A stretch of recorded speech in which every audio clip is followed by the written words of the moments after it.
My daughter is a bit of a Grinch fan, and I have a 3D printer. And I stumbled across the file for this on Cults 3D, and it printed absolutely awesome.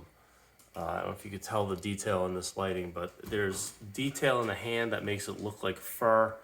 There's detail in the cuff that makes it look realistic.